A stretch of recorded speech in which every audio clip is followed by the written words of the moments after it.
classes, and we're going to get underway. It's going to be Slum's Hardpoint. So I guess give us what you expect to see on Slum Hardpoint, Rel.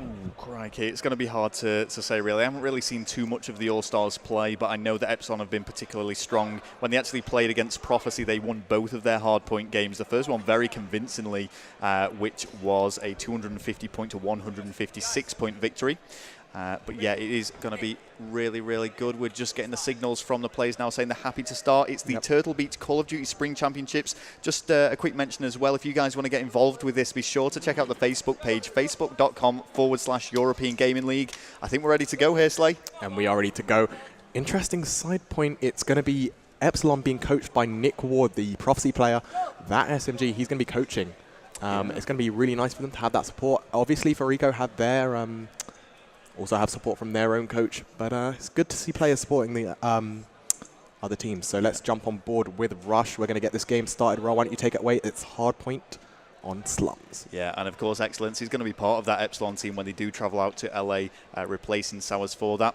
But it's going to be Myth Rush that we're starting off with. A big push now down towards this tomb side. Doesn't come across anyone from the start. Ooh, not the best of shooting there, and he's going to get shut down by Lucky. So it is fair to say that these teams have not warmed up. No one's been able to warm up, so the shots might be off to start off with. But once the adrenaline gets pumping, this game's going to get very interesting. Epsilon up to a very good start. Control of this middle hard point.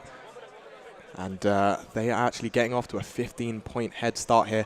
No real impact coming in here from the Fariko side.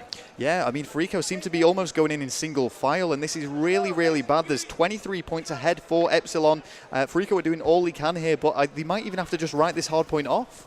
Yeah, exactly. They've only got 20 seconds left, and they just, for the first second, they actually got into the hard point, but still no points on the board for the Fariko side, although they do now have an anchor back here at this next hard point. Knife is going to be anchoring for them. He's seen one more player, and they might be able to secure this hard point long enough to make up for some of those lost points on the first one. Yeah, Knife are in a really nice position there, actually. Oh, and it is going to be Jerd's Hellstorm missile that takes him out, and that was a really important kill, actually, because that's flipped the spawns. That's a very smart. They just took out the anchor. The only person on Fariko who was going to be able to secure that spawn for them at the back got taken out by the Hellstorm, and still Fariko All-Stars are yet to get a single point in this hard point. This is almost unheard of at this point in the game. Yeah, this is complete domination by Epsilon, and finally we see 1 point going on the board there for Fariko. They're trying to venture into the smoke to take something from this, but again it's just Epsilon completely wiping them out. And there we go. It's now 60 points to 1 point in this hardpoint game. And it's just Epsilon absolutely dominating the kill feed. Let's see if Fariko Crazy can do anything to help his team out. Torres picks up 2, and now they're pushing into this hardpoint. Third player for Epsilon goes down, but there's only 15 seconds left on this hardpoint. But it does seem like they've got control. Crazy going off right now. And now they have control of this hardpoint. But the spawns are about to change. Yeah, big three-piece there from Crazy. And you know what? They're going to have to write off these final few seconds, but they have secured what is probably the easiest one to defend with this hardpoint up top in rubble. We can see Crazy actually spotting an anchor now, going to take out Lucky, and I can see Fariko getting back into this here. Yeah, even though it is Epsilon inside that hardpoint right now, Crazy was trying to get that anchor position, gets taken out, and he does have the bad spawn. Jerd is getting the good spawn, and he is going to move over, try and rotate towards the hardpoint, helping his teammates out. And they have a clear 90-point lead, almost 90-point lead even, in this hardpoint game. Yeah, Jerd also has a death machine with him. He's on 12 kills, only 7 deaths. He's got 7 defends already. And when you compare that to the other defends in the game so far, he's really putting up some big numbers. I know a lot of people have been saying Jerd's been hyped up for this event, but it's clearly for good reason. But it is Crazy and Knife are getting those kills inside the hardpoint. It is going in favor of the Fariko lineup right now, but Lucky's trying to get that position so that his team can get control of this garage hardpoint. Well, Lucky is spotting people, but he's not making any kills here, and he's just allowing people to get past him. The EMPs really giving him some serious problems. He just can't seem to get any hits. And there you go, Lucky getting picked off there. They really need to push back round. McGee needs to get rid of this anchor on this position. Who is it going to be? Knifer. McGee takes him out, and now McGee has the anchor position. Gets taken out from the side by Rush, however. And it is going to be a heavy contest in this garage hardpoint, but it looks like Epsilon might be coming out on top. All right, well, McGee in a good anchor position. However, Fariko are picking up some points here, so he's going to have to leave that safe and secure fountain area. He's breached in, he's contesting it, and he's made that kill, and it is now under Epsilon control. Here we go. It's still a clear lead for Epsilon in this game. We're going to be moving back over to that middle hardpoint surely, which Epsilon held down so well, shutting out the Fariko lineup entirely. But now let's go on board with Sao. Sao's currently on that 2-kill streak. Got the MSMC. He's going to switch back around towards the mid-map. Gets picked off there. But still, 50 points in the lead for Epsilon. Yeah, Sauer's just trying to charge down as fast as he can. The hardpoint is about to switch to that middle map area. And there we go. It's gone into the hands of Fariko. And Sauers is trying to go for a bit of a flank here with Lucky. But Knife is going to prevent that. Sauers does want to switch the spawns around for his team. Is he going to get taken out here? No, he doesn't. Takes out Knifer. Really good play there by Sauers, but his team is still on the other side of the map. Needs to get that kill, but Crazy takes him out. And it is Fariko in charge of the hardpoint. Yeah, let's see what's going on with Fariko. Torres is actually the guy who is picking up the points for his team here. He's also on a nice 2-kill streak, and he's clouded by smoke. He's got a nice little sneaky position here. He's taken out Sauers, and this is really good play from Fariko, getting right back into this game. There we go. Torres now throwing the trophy system down, helping his team out, and that score gap has closed up significantly. Now we're looking at only about 20 points making the difference between these two teams, and it does look like Fariko has control of the back spawn, so when this hard point changes in 9 seconds, it's going to be Fariko with the upper hand. Yeah, they're right back into this. I'm going to see what's going on with Rush. He's on a 3-kill streak. He's on 12 to 14 overall, which isn't the best. But I think he actually just secured a score streak there as well, maybe. There we go. Yes, it's going to be Rush with the Hellstorm missile. That's going to help his team out later on. But they are still getting the favorable spawn. Rush able to take control back of that hardpoint. And it may be that Fariko is about to take the lead in this hardpoint game on Slums.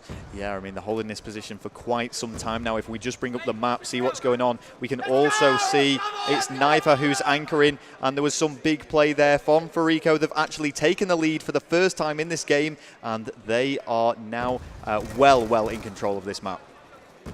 Yeah, Fariko now in the lead of this game. Not what we expected, judging by the beginning of the game. But Epsilon now need to get control of the next hardpoint if they're going to be able to keep their heads in the game. There's still 4 minutes left, however. Still a lot to play for, but Fariko are already rotating back, trying to get the anchor position. Knifer gets taken out, and it is going to be Epsilon picking up those last straggler points and actually taking the lead again in this hardpoint. And it's not really going to matter all that much. Fariko are so well set up on this rubble spawn, and they are going to take a lot of points from this hard point unless Jerd can do anything about it, but he runs straight into Rush, making the kills. It's only Sauers that's going to make a kill for Epsilon. Oh, but he goes down as well. There you go. Now this is basically neck and neck.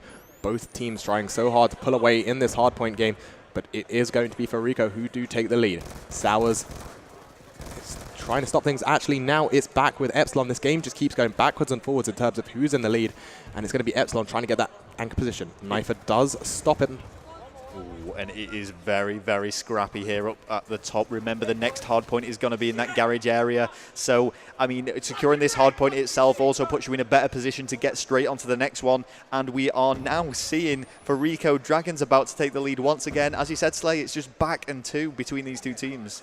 Yep, Knifer still has control of this great position here. Back to the War Founder, but he gets picked up by McGee's Hellstorm missile. Now Knifer has the bad spawn. That looks good for Epsilon. They might be able to get control of this garage and then be able to extend their lead in this hardpoint game. Well, they are falling behind. I want to see what's going on with Jerd. He is on that hard point, does go down, which means Crazy is going to be picking up the points. He's on a 2-kill streak, and of course, with him being in that hard point area, he's going to be getting extra score for every kill he makes. But here someone comes in. Is he going to be able to pick up the kill? No, Jerd takes out Crazy. Lucky pushes in and picking up Torres as well. Knifer onto McGee, but the hard point is still in control of Epsilon. Epsilon just trying to start edging away, but there's still 2 minutes left, and the scores are still too close to be able to call this hard point. Yeah, this is anyone's game. It's going to switch again. Epsilon do currently have the lead, but we're seeing a very strong contest here from Fariko as Crazy spins around and takes out Sauers almost with the 3-piece against Lucky. That would have been an absolutely amazing kill if Crazy was able to do it, but he still has that favorable spawn. Epsilon still in the lead, but not by much. And when we move over to the next hardpoint, we're really going to see who's going to be able to take this game away.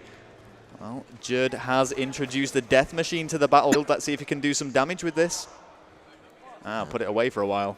But he still does have it, and that's actually really comforting for his team. They have that little cushion to fall back on just in case things start to go south. But at the moment, they have pretty comfortable control over this hardpoint. Jerd picking up those kills, rotating around this fountain. Is he going to get that kill? No, gets picked up by Rush. But I wonder if Fariko know. I wonder if Fariko actually know that he's got that that death machine. Yeah, I mean, he did make a few plays with it earlier on, but they could have forgotten about it by now. We are seeing the Hellstorm missile not actually take out anybody here. The hardpoint is still in Epsilon control, though, and I think Epsilon are in a lot better position to move on to the Shantytown spawn, hardpoint spawn, which is going to appear in 17 seconds' time. Yeah, McGee here has control of the blue. He's watching towards the spawn of the Fariko players, picking up those easy kills as they come off the spawn. Now he's going to try and rotate backwards. As you said, get control of that Shantytown hardpoint, and if they have control of that hardpoint, this game is almost certainly theirs. Yeah, I mean, it's all going to come down to this final hardpoint, really. Sure, Epsilon do have a big lead. They are in control, but it is not over just yet for Fariko. There's still a glimmer of hope for them. And there we go. It looks like it's going to be Epsilon almost able to take this map away. They only need to get 20 more points on this hard point. They still have control of this back spawn, and it's going to be very, very hard for Fariko to do anything about it. Obviously, at this point, it is now mathematically impossible for Fariko to take this map, but I think Epsilon just want to close this out with that nice, comfortable 250. Yeah, I mean, Fariko, no, they've put the controllers down and are just letting this game end. It will be 250 to 175 in favor of Epsilon. A really solid start for the largely Irish lineup.